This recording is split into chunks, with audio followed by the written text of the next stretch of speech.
Far out in the uncharted backwaters of the unfashionable end of the western spiral arm of the galaxy lies a small, unregarded yellow sun. Orbiting this at a distance of roughly 92 million miles is an utterly insignificant little blue-green planet whose ape-descended life forms are so amazingly primitive that two of them still think doing a podcast called Digital Watches are a pretty neat idea is a pretty neat idea. These podcasters have, or rather had, a problem, which was this. Actually, this is the solution.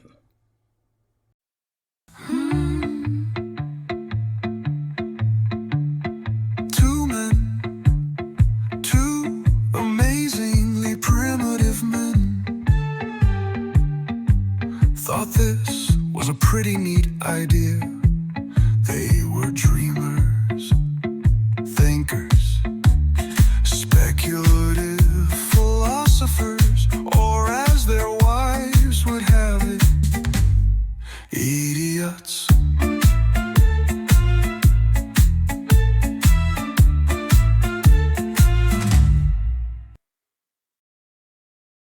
Hey, Bryan, what's this? Well, Jeff, this is the second half of our discussion of Starship Titanic, the book. Yes. Written by Terry Jones. Right. And you can still tell that I've got a little frog in my throat. It won't go away. Yeah, well, wasn't too bad last time. No, it sounded okay. We'll get through it. So I guess before we jump into the second half, let's not recap the entire first half, but just kind of say where we ended. Good. So Lucy and the journalist were kind of going at it when Lucy's boyfriend Dan walked into the room and got offended. But then, of course, he remembered that he had to go find the captain, so Dan ran out to the bridge. And as Lucy ran after him, the journalist called out that there is no captain on this ship. So that brings us to chapter 17. Mm-hmm. When Lucy and Dan arrived on the bridge, they discovered what the journalist yelled at them, that there was nobody on the bridge.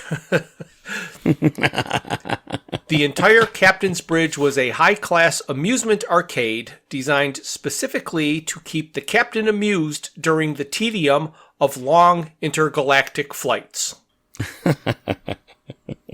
Well, at least there's not a great big granite bathtub this time. No, but there is a jacuzzi. Yes.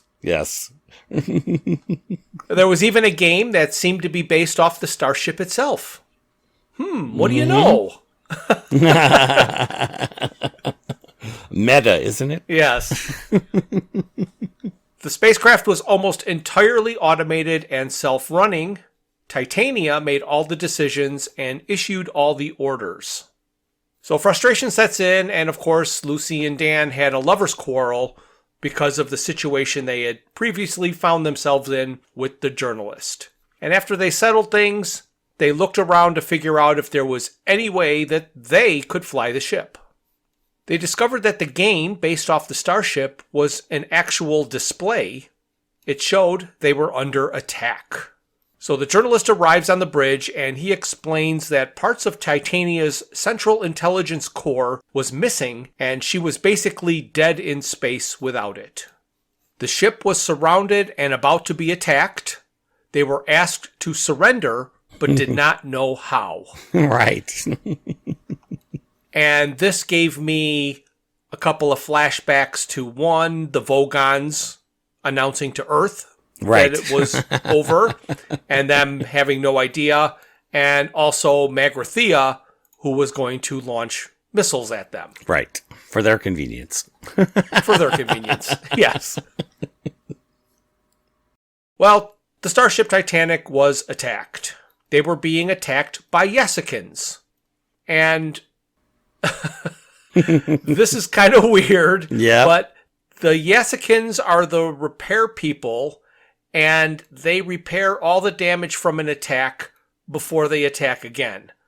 Because they can't stand to see broken things, I guess. That's right. That's right. So the journalist sent Dan into a VR world where he was totally absorbed so he and Lucy could have more alone time before the Yasekins boarded. Right. He tried to convince him that the Yasekins would be attacking on the data side, so Dan had to go into the data side and protect the ship that way. Yes, right. But that, in fact, was a lie. It was just so that Dan would have something over his head while the got busy. Yes. So, Chapter 18. The hammering and banging on the outside of the ship had stopped by the time Lucy and the journalist had struggled back into their clothes. Yeah, basically all that happened in this chapter is that Lucy and the journalist realized that the Yasekins have boarded the ship. They woke Dan up out of his virtual reality obsession, and they all ran to the crew room. Right. So, Chapter 19. Mm-hmm. So they were attacked. The Yasekins were a peace-loving, kindly race dedicated to craftsmanship and sober industry. Many of them, however, were also prone to blind, bloodlusting rage when confronted by certain things, such as sloppy workmanship or a disregard for fine handcrafting. Sound familiar, Brian? Yes, it does. Yes. I definitely had feelings that I had some Yasekin blood in me when I was listening to their description of the details of their craftsmanship. Yes. In the distant past, these rages had led to terrible destruction of life and property, and, since the moods went as quickly as they came, they had also led to unendurable remorse for many thousands of these otherwise benign and caring folk. The Yasekin scientists had therefore developed the Simulated Destruction Weapon, or SD gun. It gave the user the momentary impression of having wreaked the bloody revenge that his crazed fury craved without actually doing any damage. It always surprised and stunned the enemy, but that was all. Right. So that's kind of funny. Is there a similar thing in Hitchhikers some way? For some reason it was sounding familiar. Well, yeah, I mean the development of some weapons, but it wasn't like this, the SD gun. The point of view gun. Yes, that's probably what I'm thinking of, the point of view gun from the movie. Right. Yeah, the SD gun is light flashes and concusses the individuals, but in the mind of the person firing the gun, they see all kinds of blood and guts and destruction everywhere. Right. So the leader of the Yasekins, his name is Bullfass, he had the headset removed from Dan and was rounding up everyone else when he, and then this is where I was really starting to picture you, had just noticed the wretched finish on the mess tables. The Bloranthian furniture makers had used unseasoned Linton pine from North Blorantin. Could you imagine unseasoned Linton pine? That's just terrible. I know. And they put it on an inferior wood, too, which was Mm-hmm. going to warp badly after a couple of decades in use. Mm-hmm. Can you imagine? No, they hadn't even concealed the end grain with the house joints. I know. It's just incredible. In fact, when he looked closer, he could see the tendons were barely haunched, leaving scarcely enough timber at the top of the stile for wedging. Had these people never learned even the most rudimentary basics of the art of joinery? I love it. That was well written. There is something very, very good in this book, and that was the paragraph. Oh, my And gosh. had shades of the sandwich maker. It did. So suddenly, the door of the crew room opened, and a vision entered. Someone so compelling and so unutterably beautiful that Bullfass fell heavily and permanently in love. He lowered the SD gun and stared in childlike adoration. And he was staring at Nettie. Mm-hmm. She had just returned from the course of rejuvenation and had regained her youthful complexion. Yes. But her body had also returned to its former proportions. In fact, if anything, her waist was just a little bit thinner. Her breasts just a tiny bit firmer. The swell of her stomach just a tad more rounded. Okay. She looked more lovely than ever, for despite the fresh bloom of youth that had returned to her cheeks, her face had also suffused with the wisdom that comes of having lived for several million light years, and old Leavonis certainly knew what he was doing. You just put light years instead of just million years. Light years is a distance. Well, it says million light years. Oh, does it? Well, in the book it does. Okay. Yeah. How do you live for a distance? I don't know, but apparently she did. Okay. Well, you know what's funny, and this is really true. It's strange because, of course, we had that discussion when she fell into the black hole. She traveled millions of light years. Yes. And she lived for quite a long time, but it's really confusing. How do you, like you say, how do you live a light year? Right. And a couple of things since we're bringing that back up. One, the person who's traveling fast ages slower in every other science fiction novel I've ever read. Mm-hmm. Mm-hmm. Right? Yeah. Yeah. The people on the other side are moving more than the people inside of the black hole or inside of the... Right. So if you get on a starship that's faster than light and you aren't using the warp speed or any of these other cheats, but if you travel fast, you age slower than the people in reality. So by the time you get back to your planet, everybody you knew was really old and you've hardly aged. Correct. So it was opposite here. And I don't know why that happened.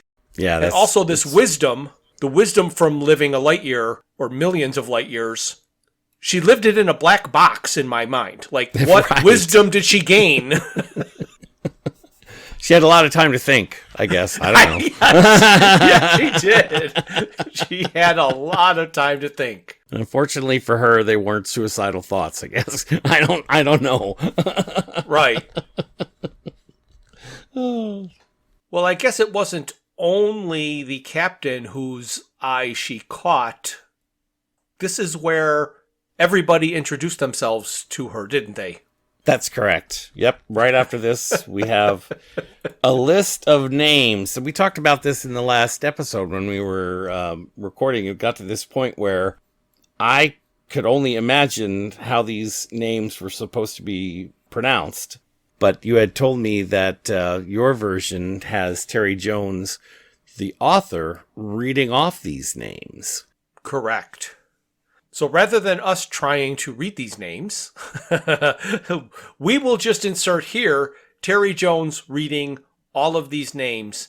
And I wish I could give you a printed copy of them too, so you could see what he is saying and what the name looks like on paper, because I don't want to say they look wrong, because they look perfect. Like, what he's saying perfectly matches what's written on the paper, but I don't know how his mouth and tongue work that way. Absolutely. I mean, they're fantastically written names.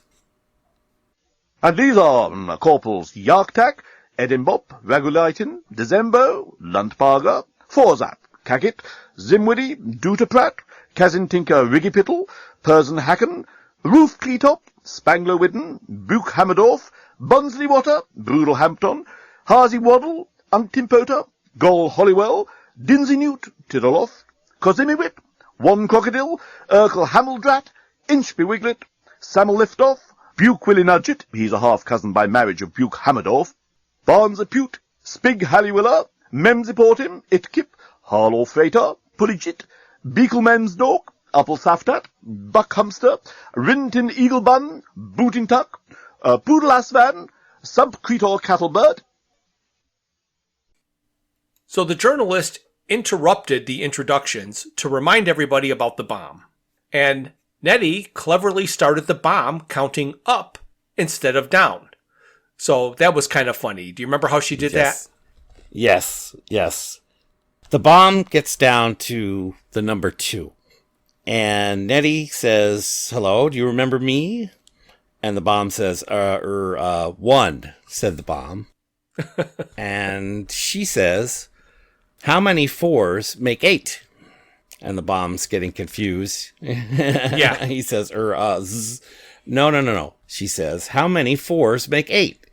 And the bomb says, 2, said the bomb.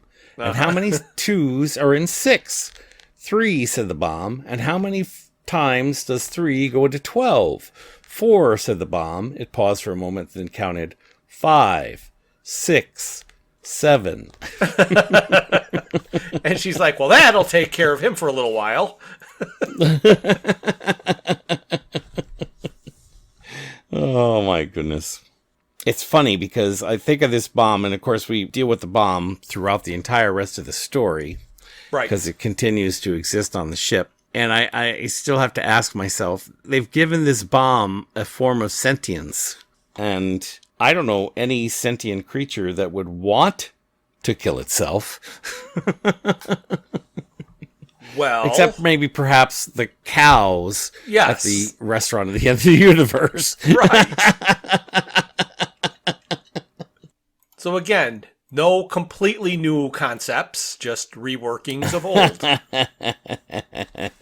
Well, if you found it funny once, you may as well say it 6 times, right? Yes.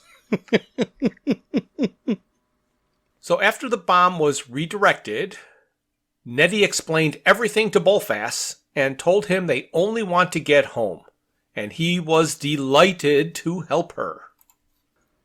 So chapter 20. So this starts out with Dan and the journalist locked in a cell, and the journalist fills in Dan on everything that is happening with the starship, but mostly about his tryst with Lucy. So Nettie is told by Captain Bullfass that the ship has a record of everywhere it has been, so getting home is easy. But he learns that the Central Intelligence Corps does not exist, which means it will be difficult. Bullfass interrogated the journalist for information about the Central Intelligence Corps. He gave it up easily. He didn't even have to ask him 3 times. Nope, not this time. He said Scraliantis and Brabastagon were on the ship the night before the launch. They wouldn't have wanted to attract attention by going in and out of it, so I imagine whatever they took out of the Central Intelligence System, they'll have hidden somewhere on board. And this, from what I remember, is the objective of the game, is to walk around the ship and find the missing pieces and assemble them. Absolutely. So chapter 21. On their way back to Yasica, using Dead Reckoning, since the Intelligence Corps is missing, they are searching for the missing parts of Titania's brain, and even though they can see one behind the bar, they are having trouble getting past the barbot to get it. Do you remember that from the game? I do. Do you? I just remember that was it, and I kept wondering if they were going to have spoilers in this for the game, but from what I remember, the game points out the fact that there's a piece of Titania's brain behind the barbot. So you don't have to just discover it. It says, oh, look, there's a piece. And then the barbot doesn't let you get it. Right. When they arrive on the planet, Blorantian mercenaries are there. Preparing for battle, they turn off the SD feature and are going to use live ammunition. However, they wouldn't aim directly at the enemy, and also there'd be a lot of repair work to look forward to. Yes, they were excited about that part. Right. Nettie, Dan, Lucy, and the journalist were back under arrest and being led to the cells by 6 agitated Yasican guards. Gunfire erupted, and some Yasekins were killed because they hesitated using real ammunition. Nettie and Dan picked up fallen weapons and shot at the Blorantians, who did not expect to be shot at for real, so they ran away. Run away! Run away! After that was over, Nettie remembered the bomb, talked to it, and asked it to count for her. It agreed and said that this would be for the last time. Then there is this discussion about moral codes and not firing at the enemy, and he reprimanded them for doing it. He said that their enemies fire at them because they have no moral code. He is going to apologize to the Blurantinians. And I want to know how there's any of them left, because if they are in these battles all the time and they refuse to shoot at people who will shoot them, then it should just be a slaughter every time.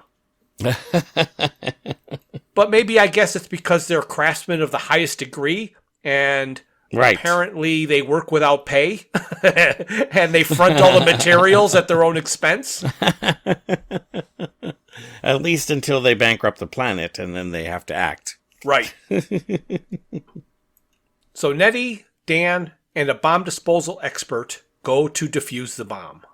The disposal expert pushes the defuse bomb button, and it does not work because the bomb is tied into the Central Intelligence Core, which is still offline.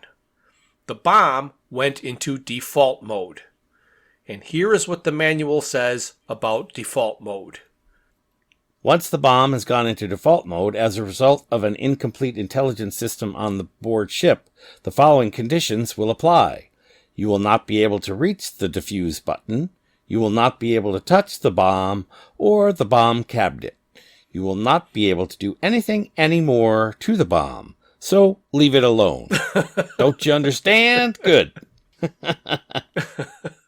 The 8D-96 full-force Mega Scuttler will now explode in exactly 6 Dormillion days from the commencement of default mode. Right. Shit, said Dan. Shit, said Nettie. Shit, said the bomb disposal expert. Oh, I did like that little sequence. Chapter 22. And again, just when you think it can't get any worse, this happens. They obviously need to know how much time they have, so they need to know the length of a Dormillion day. They agree that it is impossible to convey any idea of time from one star system to another. Mm-hmm. 2 things. First, it isn't impossible. I mean, if one of them has a watch or a timing device of any time, they can say, here, let's time this against anything else that you know. Yes, I agree. This has always been something that I think you and I even had a discussion about this particular aspect of the universe on the podcast, because we talked about where the concept of time, what are the basic units of the concept of time. Right. And exactly, a Dormillion day would be related to the size of its planet, the distance of its orbit, the sun that it's related to. So their relative time frames, just like ours, our 24-hour day, would be specifically determined by all the conditions that exist within their cosmic space. Right. But we also discussed the fact that there are certain things, in fact, elements that at least we assume exist outside of our local area in the wider universe that would allow for a consistent concept of time, like a pulse of the electrons around an atom. Right. So there is a way that time can become consistent, but it would have to be, like you say, then divided, multiplied, added into the local concept of time so that they could be related.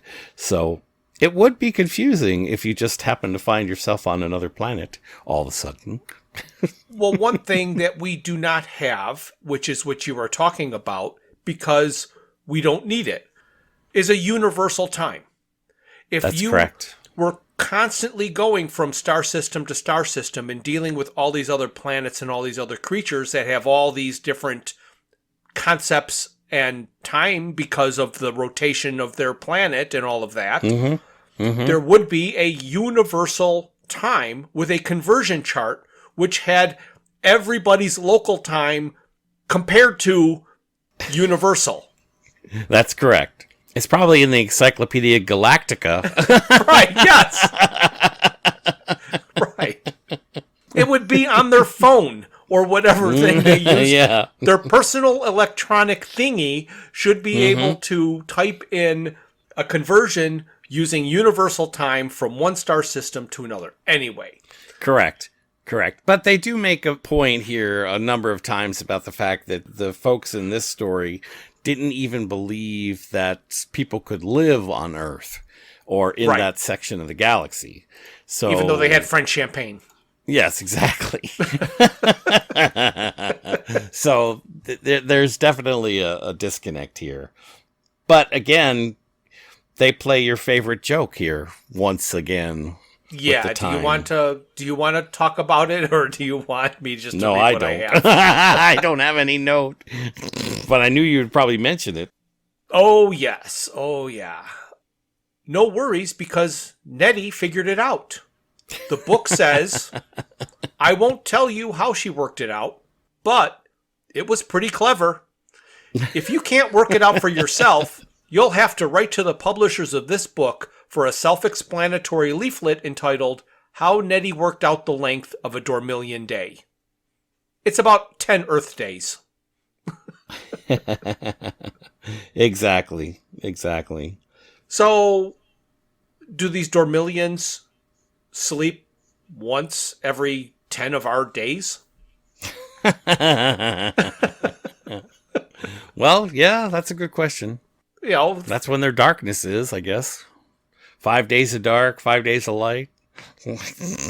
in our other episode where we discussed the time thing, what my belief is going to be, and this we can tie into Star Trek a little bit. Star Trek is always looking for the M-class planet. That is the planet that is capable of sustaining human life. Now, obviously, there might be other things in this universe that we don't understand and that can live in other environments, but the M-class planet, to me, is going to fall within a range of sizes and climates and length of days so that it would be tolerable. Like if it was a 29-hour day, I could get used to staying up and sleeping in that 29-hour cycle versus a 24-hour cycle. Whereas Correct. 10 days, no, it would not. that would be nearly impossible. And well, more than impossible for us. But you're right. I mean, we refer to it, and even at this time, I'm sure things are changing now, but we refer to that as the Goldilocks zone. Right. You know, the just right zone. Yeah, I agree with you. That would be interesting. Because, of course, we can even imagine that there is life on a tidally locked planet in the narrow band between night and day if it falls within that same Goldilocks zone. But there again, they wouldn't have a night and a day. They would have a day side of their planet and a night side of their planet. So how would they adjust to, what would there be their sleeping cycle? What would be their time cycle? You know, they would be in a constant twilight. Right. Wasn't there a planet that if you were tired of living, where it was always a sunny beach day? Yes. Remember that? Yeah. See, Yeah, that's what it would be like. Right. Yeah. Yep. But I have to say, here in this chapter, in the next part of the story, Terry Jones has once again decided that he would break the fourth wall. And we are led over to Lucy and what's happening with her. And in the book, it actually says, I have to explain what happened to Lucy and the journalist since the brief exchange of gunfire outside the embarkation lobby. Okay, well, if you have to, you have to. Right, yes. The moment Nettie, Dan, and Corporal Inchbill Wigglett ran after the retreating Blorantians, the journalist grabbed Lucy and pulled her into a side chamber off the Grand Axial Canal. Right. But I do like the Corporal Inchbill Wigglett. Yeah. That's a cute name. You got that name pretty well. Yeah, that one was easy enough to say. So while the journalist was basically raping Lucy again for the umpteenth time, he blurted out that he wanted to marry her. And she accepted. And then a parrot landed on the journalist's shoulder and remained there for the duration of their, to put it in a nutshell, fuck.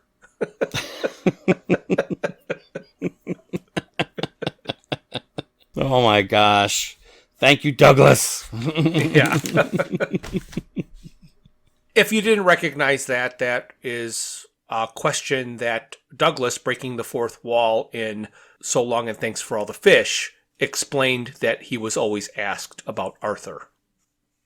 So the parrot kept blurting out, bloody genius, which led to the realization that Leavenus has the missing piece back on Earth. So it's during this scene that I had to remark, because my experience with this particular part of the chapter was probably quite different than yours. Yeah.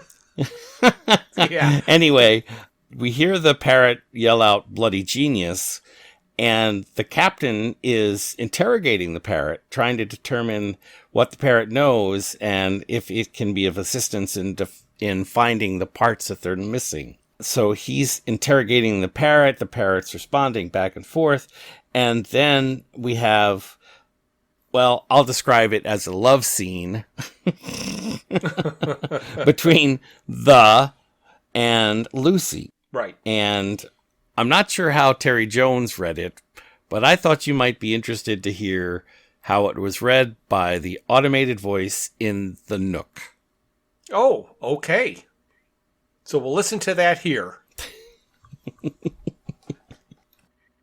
She could see the future in those strange orange-colored eyes of his. You're crazy, she said. Oh, moaned the journalist, as he chewed her bra strap. Ah, said Lucy. Ha, murmured the journalist. Oh, replied Lucy. Ooh, he said. Oh, ooh, added Lucy. Ya, ha, asked the journalist. Confirmed Lucy. Asked the journalist again. Repeated Lucy. You, The journalist was almost lost for words at this point. But Lucy carried on the conversation. Oh, she said. He wondered how she could be so certain. She nodded. She was absolutely certain now. And at that moment the entire company from the captain's bridge burst into the side. So, after hearing that, I have to admit that's the least romantic sex scene Yeah. I have ever experienced in an audiobook. Yeah. Oh my gosh. Well, they've got AI coming and AI voices, so the readers might get a little better. Oh, I would hope so. Couldn't get worse. No, I don't think so.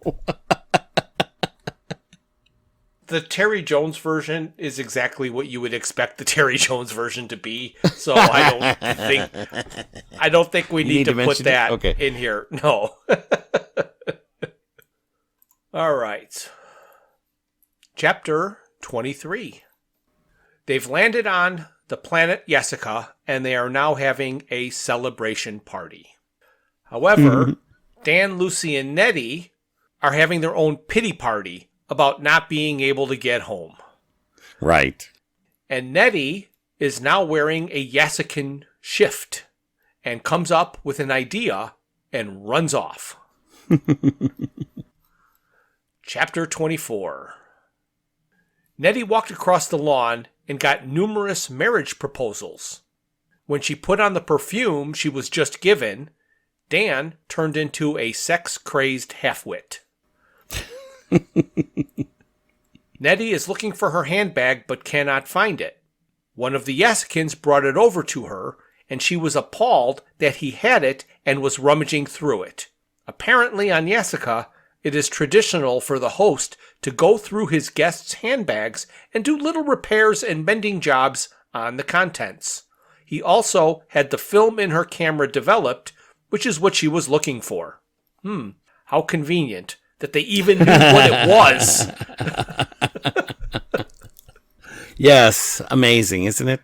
So let's see. This is the superior craftsmen of advanced civilizations who travel star systems. Yes, yes. We are the lowly earthlings. Mm-hmm. We can barely get a roll of film developed now.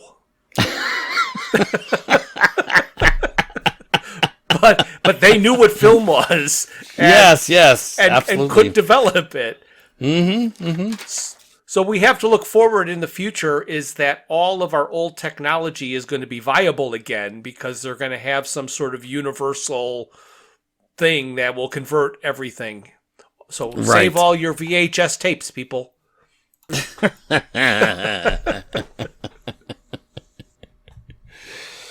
Oh my goodness. So the pictures of the hotel she took came out. The stars are visible and hopes are alive that they can triangulate the location of Earth from the photographs and the alignment of the stars. Chapter 25. 2 Dormillion days later, the negatives were enhanced enough, and after 15 trillion billion 500,000 million 7,469 different comparisons, Earth was located. That is quite a number. That is. I'm wondering how each of those words was chosen. Like if he just randomly ran things down or if he went, okay, what's going to be the best, funniest, most ridiculously long number that I can come up with? I don't know, but it ends in 69. That's right. Yeah, well, better than 67. 4 more Dormillion days until the bomb goes off, and it was estimated to be a 3 Dormillion week journey. However, if they were to get the Central Intelligence Core of Starship Titanic repaired, they would have a chance to get home. So basically, at regular speed, it's weeks, but because the Starship is such a advanced, super fast ship, it will only take them a couple of days. Even though they blinked there in an instant when they left Earth. Right. Mm-hmm. So Lucy was having an existential crisis after her breakup with Dan. She did not know where her home was, so she did not want to go back to Earth. The journalist ran up to her to tell her that the ship was about to leave, and they only had a few minutes to make it. The journalist wants to marry Lucy and will go back to Earth with her. Chapter 26. The travel to Earth was uneventful. When they got close, they were asked if they recognized any of the star configurations.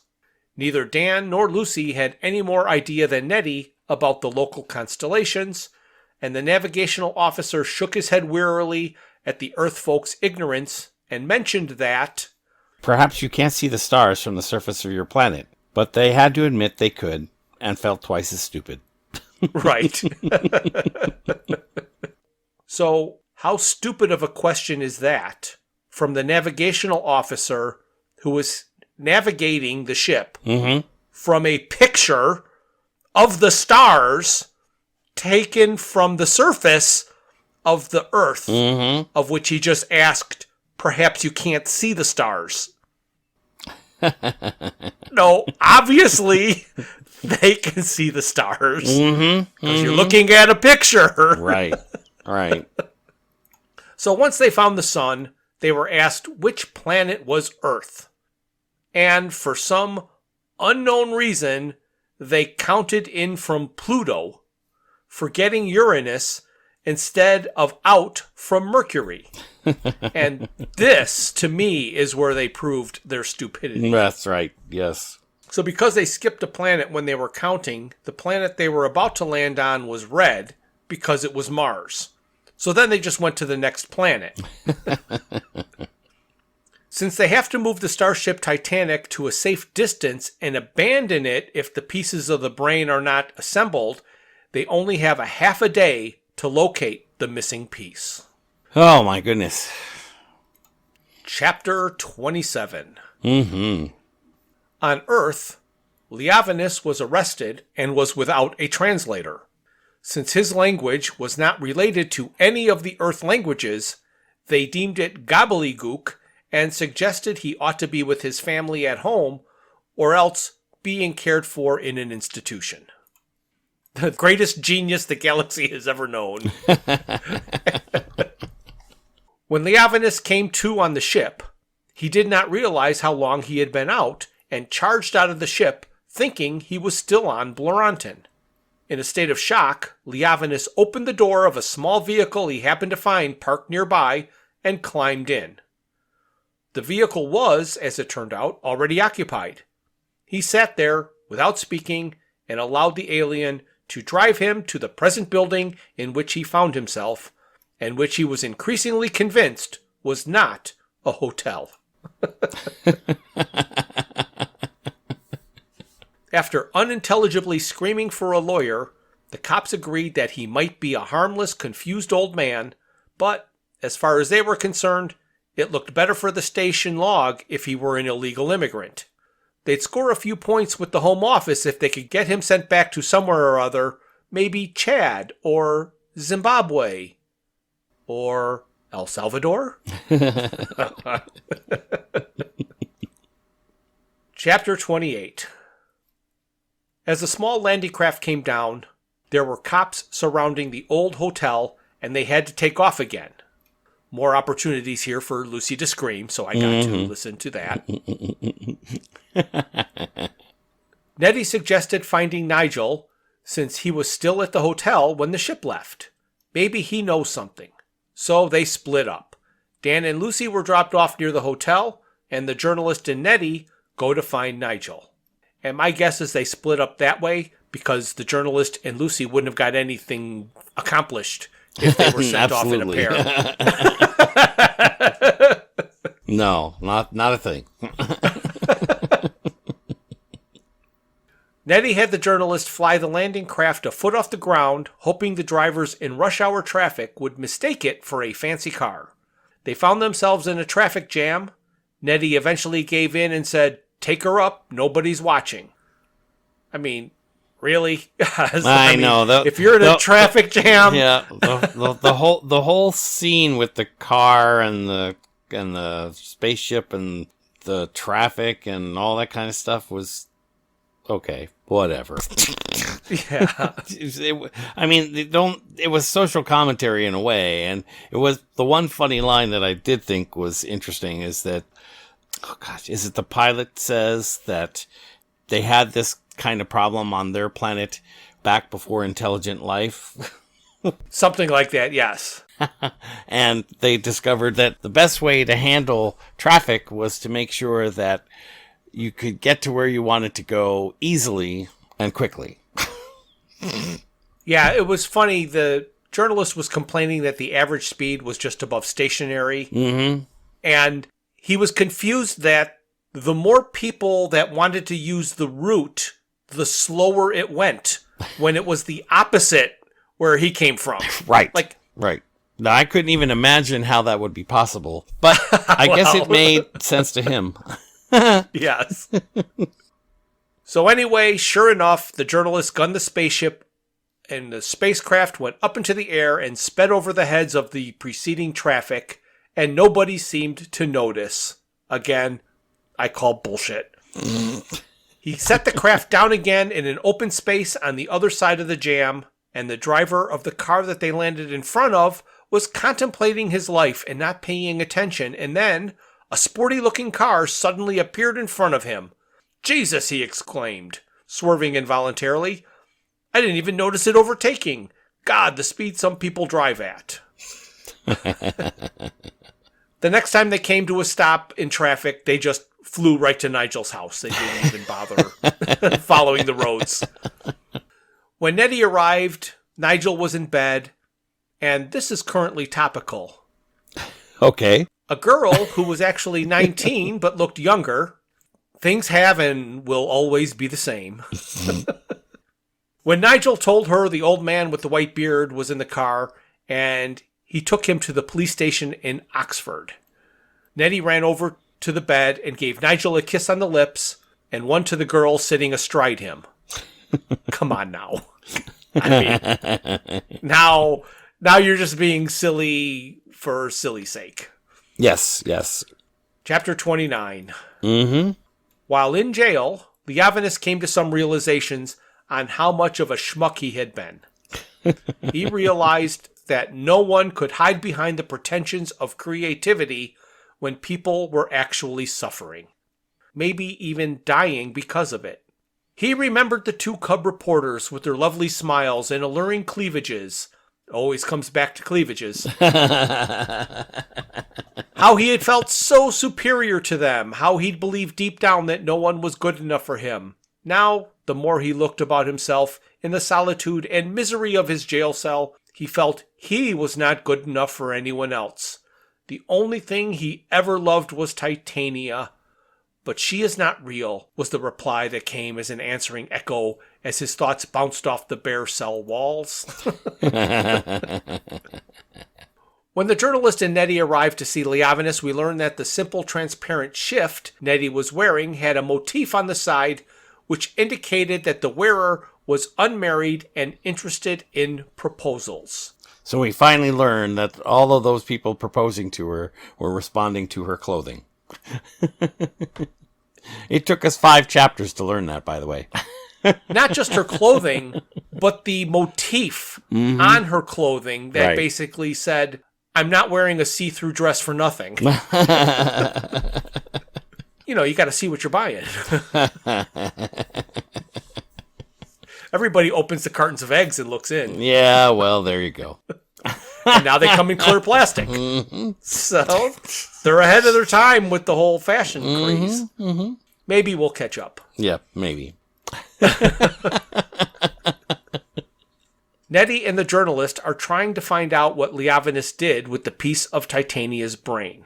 When they asked him what he had done with it, he told them he threw it away. They asked him where he threw it. So the expensive perfume Nettie was wearing started having an effect on Leavinus, and he said, "What does it matter?" Then he started blabbering. The journalist, who had been with Nettie for a while in a closed car, noticed what was happening to Leavinus and realized the scent that Nettie was wearing and then started babbling himself. Mm-hmm. Again, really? Well, Is it does scent? say... Right, Or is it the knowledge? Well, right. But it does say that she put the cologne on when she got to the police station. So it wasn't like she had been wearing it the whole time. She only put it on just to say... Yeah, she put a little dab on herself when she got to the station, you know. So I missed that part because I could not figure out how he could have possibly been in this closed car with her for so long. And then only now realizing what she was wearing. Right. So it makes sense that she put it on just before the cell was open. Right. So Nettie got frustrated and left the room. And then the effects started to wear off Leavinus, and he was able to tell the journalist that he threw the piece of Titania's brain in the corner over there. Like, come on.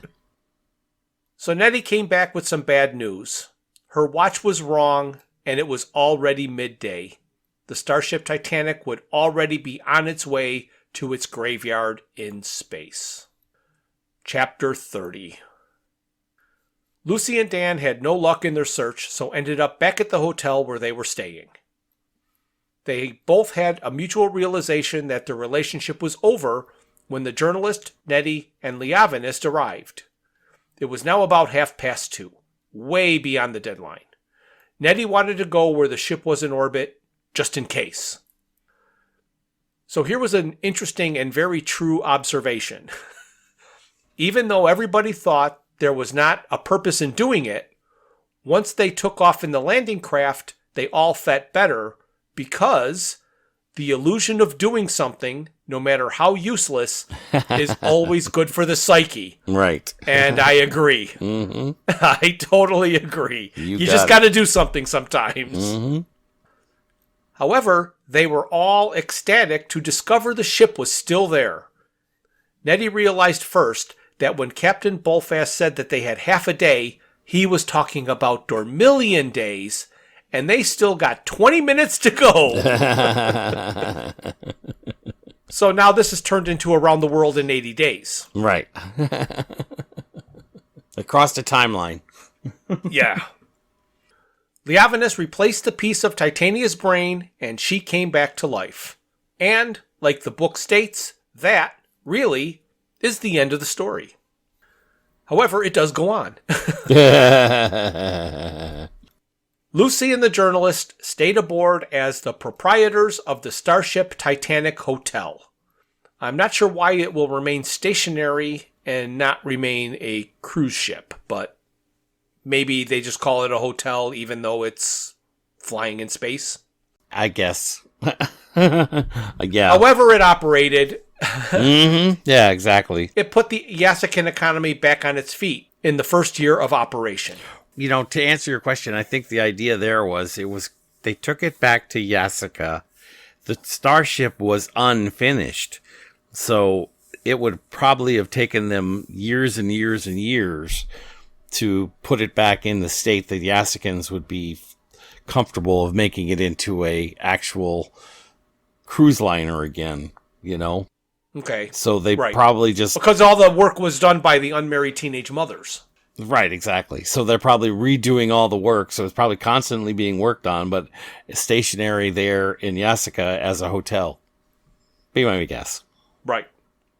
But isn't it funny? This last part, it just like slam, slam, slam. It just gives you all the answers in 2 pages. Yes, yes. And so here is the next piece that confused me a little bit. It's put in, obviously, for a joke, but I can't figure this out. So the Yasakans returned to their peaceful, prosperous way of life and craftsmanship and celebrated the Starship with a full-scale statue in superb detail inside and out in the main square of Yasaka. They built a second one? Yeah, apparently. So they have a hotel next to a statue of the hotel, which is full size and fully ornamented inside and out. Yes, yes. Who's the proprietor of that hotel? I don't know. Or can't you stay in the statue? Oh, no. Well, that's just a statue, so it's a static. Of, Yes. Right. Nobody lives there, you know. Just go in there and look. Lucy and the journalist were married with elaborate ceremonies both here on Earth and on Bloranton. He wrote up his story and it became the scoop of the century and made him so much money that he was able to give up journalism entirely and devote himself to more useful things. Being no longer a journalist, of course, also meant that he was able to tell Lucy his true name, which turned out to be Tittlepuss. So she called him Tittles, and that suited Lucy just fine. But he would never tell her what Lucy meant in Blorantinian. So he couldn't come up with anything. No, There was thing. no word or punchline that he could give that was going to be sufficient, so he bailed. Right. Leavinus regained a certain amount of his old self-confidence, but friends and admirers found him humbler and more sensitive to the needs of others. Perhaps it was Titania's influence.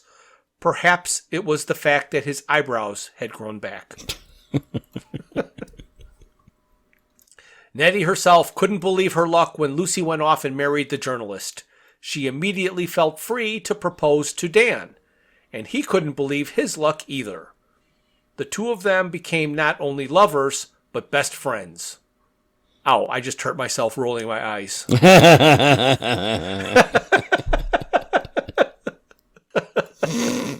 Nettie took a degree in higher mathematics and was able to help old Leavinus on some of his later works. She made so much money out of this that she and Dan were able to rebuild the old rectory and turn it into a relaxed family hotel specializing in Central Galactic cuisine. Seems this event was financially rewarding for humans. Mm-hmm. So, that worked out. Mm-hmm. So what about the parrot, you ask? Well, the parrot probably came out best of all. In parrot terms, that is. It had, in fact, been acting as an undercover agent for the Yasekins all along. It had been smuggled on board the starship before the removal to Bloranton. Parrot had performed heroically, risking life and feathers to get reports of the scandalously shoddy construction of the starship back to Yasika. It had, in fact, been the source of all the rumors that had been circulating. When the parrot eventually returned to its hometown on Yasika, it was given a special golden perch and a medal, specifically created for it as the first parrot on Yasika to be decorated for bravery and service to the planet. It was also given a lifetime supply of millet seed and pistachio nuts. It mated shortly after and became the proud mother of 4 baby parrots, whom it named Dan, Nettie, Lucy, and the.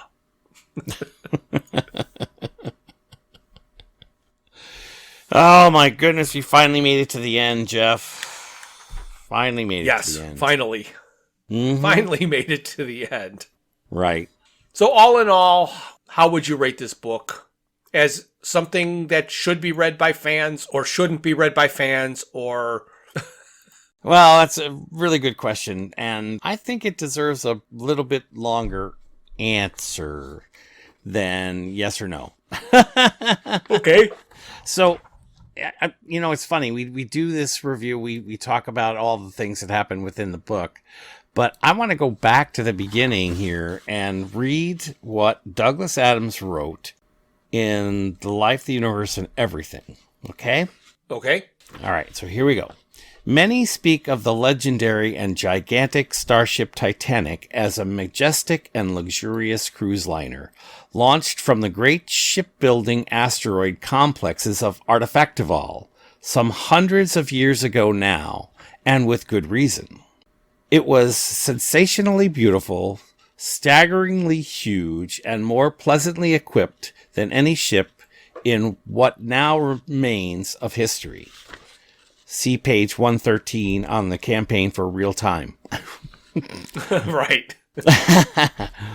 But it had the misfortune to be built in the very earliest days of improbability physics, long before this difficult and cursed branch of knowledge was fully or at all understood. The designers and engineers decided, in their innocence, to build a prototype improbability field into it, which was meant, supposedly, to ensure that it was infinitely improbable that anything would ever go wrong with any pan of the ship. They did not realize that because of the quasi-reciprocal and circular nature of all improbability calculations, anything that was infinitely improbable was actually very likely to happen almost immediately. Right. The Starship Titanic was a monstrously pretty sight as it lay breached like a silver Arcturian megavoid whale among the laser-lit tracery of its construction gantries. A brilliant cloud of pins and needles of light against the deep interstellar blackness, but when launched, it did not even manage to complete its very first radio message, an SOS, before undergoing a sudden and gratuitous total existence failure. Yes. Okay, so that's the phrase, I say phrase, but it's paragraph, I guess, that sparked the entire story of the game and, of course, the book. Right. Which, I'm going to point out, is in the Hitchhiker's universe. It is. Right, so why this story is outside the Hitchhiker's universe makes less sense now. It does. And the thing that bothers me, of course, is this is the paragraph where Terry Jones and Douglas Adams should have drawn some of their information. I mean, it does say it was built in the shipping asteroid complexes of Artefactival, which, of course, isn't even mentioned in the book. No. You know, the Starship Titanic book. But here's my other real problem. It says that the ship experienced an SMEF, a sudden massive existence failure. Right. Well, the book is based on the fact that it didn't happen. The ship never didn't exist. It simply vanished from the place where it was and reappeared somewhere else. Yes. Yes. And the whole idea of a Smurf or a Smeth isn't really supported by the story at all, you know, and that really kind of bothers me. Now, obviously, there wouldn't be a story of the Titanic if it didn't. But the other thing that also bothers me is the journalist. Okay. Because he, in this book by Terry Jones, made his fortune by telling the story of the Starship Titanic. The Starship Titanic, as we explained, is parked outside of Jessica. You could go there today and go in the hotel rooms and, you know, stay there or whatever, you know. So it still exists. It didn't fail to exist. It continues to exist. Right.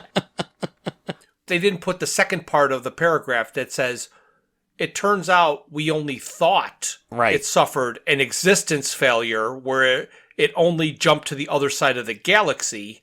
Correct. And then finally returned home. Yes, exactly. And it's silly, too, because the ship is attacked by the insurance adjusters. Right. So apparently they immediately knew where it was. Right.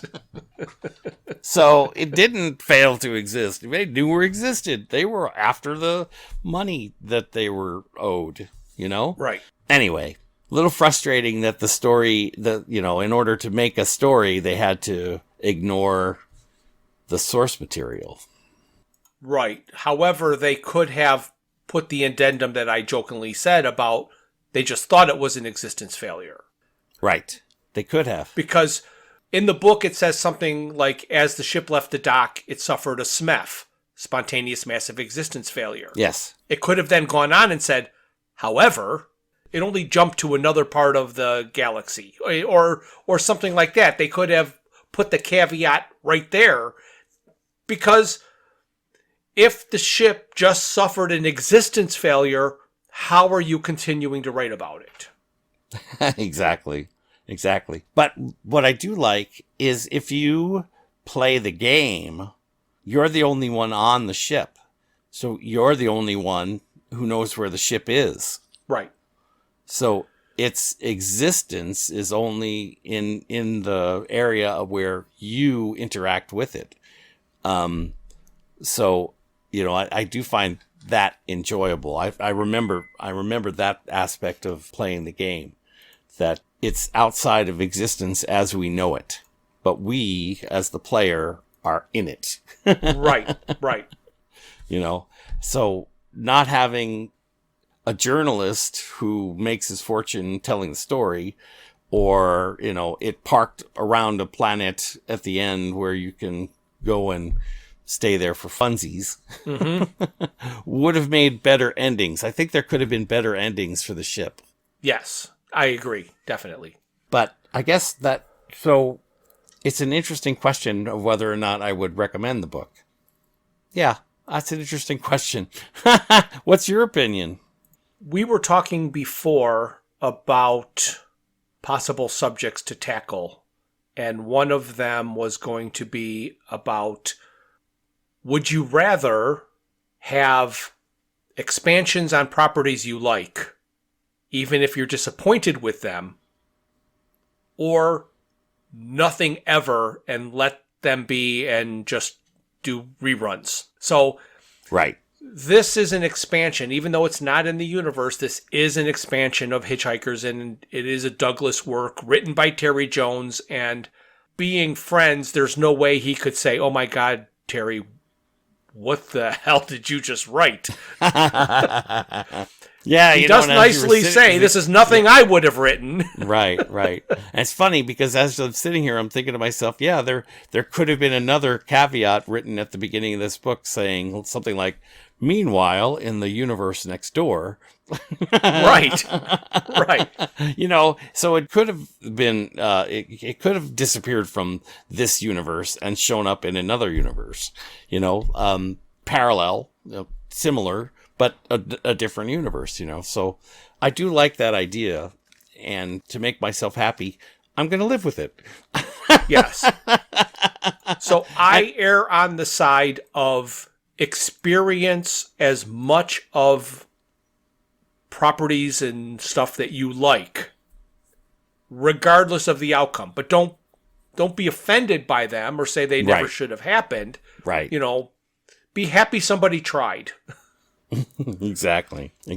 And I agree with that. I mean, and that I wouldn't call myself an apologist, but that I would allow a great deal of latitude when it comes to certain shows and certain franchises for their existence and their expansion or contraction or whatever.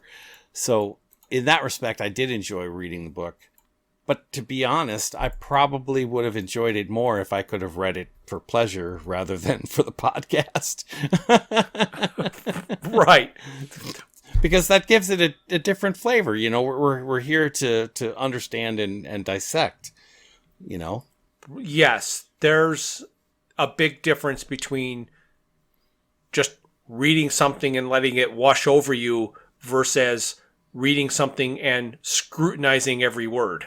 So yeah, digging deep into it. Right. And just as another aside here, I do want to mention that it's interesting because the journalist represents his relationship to Lucy as being unique because of all of these cultural differences. But it's funny, we didn't bring it up when we were discussing it earlier, but every one of the cultural differences that the journalist brings up are the actual cultural facts of human existence. Right. Yes. He says, if I were to make love to someone else's girlfriend, they'd get upset about it. In my culture. Right. And you're like, yes. No shit, Sherlock. Yeah. You guys are amazing. You can just have sex whenever you want. Oh my gosh, yeah. That was pretty silly. So there's a lot of good stuff in here. Yeah. Again, it's designed to have some cultural impact, I guess. When it's talking about the traffic and all those kind of things, I got the same impression that it was brought up to bring up something significant or something relevant or something, rather than just as a joke, Right. But I am glad that I read it, and I did enjoy it the first read through. And Terry Jones is a great talent in my opinion. Oh, absolutely, yes. There's some things that I clearly enjoy about his way of presenting the world to us. Right. But I don't think I'm going to read another one of his books.